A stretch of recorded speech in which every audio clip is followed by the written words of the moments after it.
Aaron Donald also retired this offseason, if you haven't heard. Les Snead, the GM of the L.A. Rams, was on Rich Eisen's show last week. Here is Snead on the possibility of Donald maybe coming back if the Rams get back to the postseason.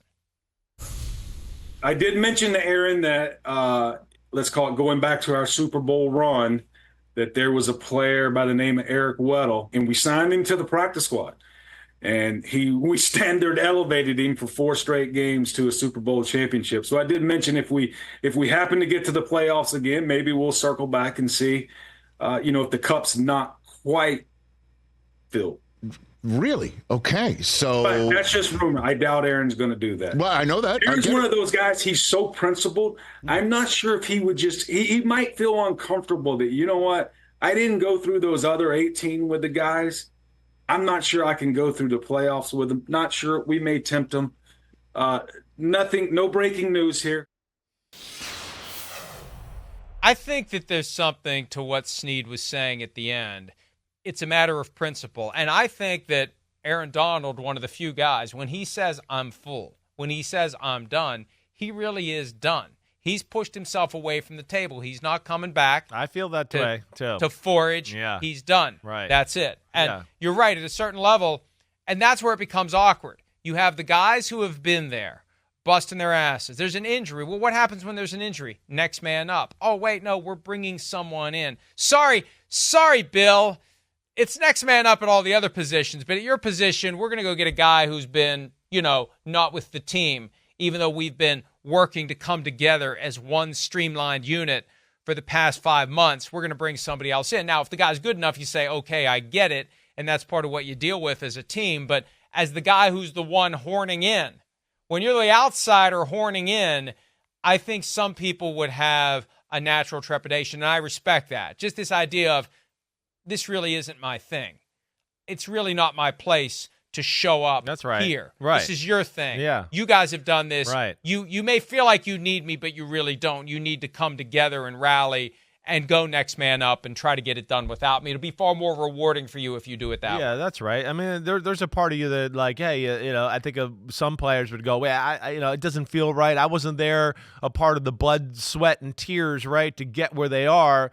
And now I'm like, hey, it's the awesome time of the year. Hey, there's some guys that doesn't sit well with.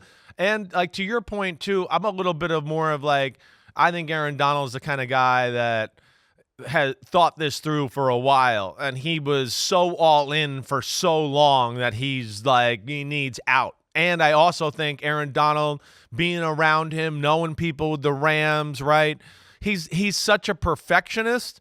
I don't see him being that type of guy to go, oh, let me jump out there and now play, B- football for what Aaron Donald's standards are, right? That's where I feel like that I just question that. I think Aaron Donald is such a perfectionist, such a psycho. I got to work on this pec. I got to work on this tricep. I got to work on this glute. And he's so obsessed with it all the time. I don't know if he'll feel comfortable just running back out there knowing he didn't do all the stuff he needed to do that. I don't know that, but I know him, enough to know he's got that type of stuff inside him that would make me question it at least a little bit. And I think that's a great point. And I think we all need to appreciate you just don't roll out of bed and fall into greatness. It requires work. It requires effort. It's a lot of stuff that happens when no one is watching, although nowadays some of the workouts do get filmed and put on social media, like Aaron Donald doing the thing with the knives. Remember that? Oh, yeah, right. Knives. They weren't real knives, yeah, right. But it's still, you get a glimpse of the work, the effort that gets devoted to getting yourself to the point where you can blow up a line of scrimmage and send 300-pound guys onto their asses. You don't just get out of bed and do that.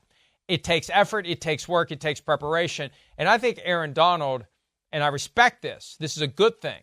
He's not going to want to come back and be anything less than what we're used to seeing. That's what I feel like with Aaron Donald. Aaron Donald, I feel like has a little of that, what do you want to say, Jim Brown, Barry Sanders element of like, wait, this was my grade. I don't want you to see me when I'm not great. I'm not that. I don't even want you to like think of me that way, right? I feel like there's that, but who knows? Again, we'll see where it goes. The Rams are the type of team that'll give him a call. We know that. And as you've always said, just like J.J. Watt, I'll be interested if it does happen, right? And the Steelers need somebody. If they ever call Aaron Donald or J.J. Watt too, if this whole scenario played out that way to where that could be a possibility, it'd be interesting to see what happens. Well, and a lot of it, too, comes down to the pitch that the coach, the GM, the owner, whoever makes. Right. Some coaches are going to be more persuasive than others. And if Mike Tomlin gets on the phone and gets you to answer, McVay and Tomlin they're persuasive. They got a shot of talking you into doing it. Right. Yes. Now, I think for McVay, you would agree eventually just to get him to shut up because you're a jerk. Miles and I had a thing on Friday. We played a clip from McVay with Adam Shine, and I mean, it's 11 on 10 the entire time. It's like, why is he mad at us? Just answer the question. And Miles pushed back on me because he's got a whole Rams connection, so he didn't want to be perceived as, disloyal, I guess, to Sean McVay. But, dude, just you got to – there's strength in modulation. So, anyway, Sean, please stop. Sean. Okay, Sean, I'll come back if you'll just stop. Just stop. All right, making friends. Winning friends and influencing people. You're winning today. That's my gig. Hi, it's Mike Florio. Thanks for watching PFT on YouTube. Hit subscribe for the latest news and analysis from Pro Football Talk.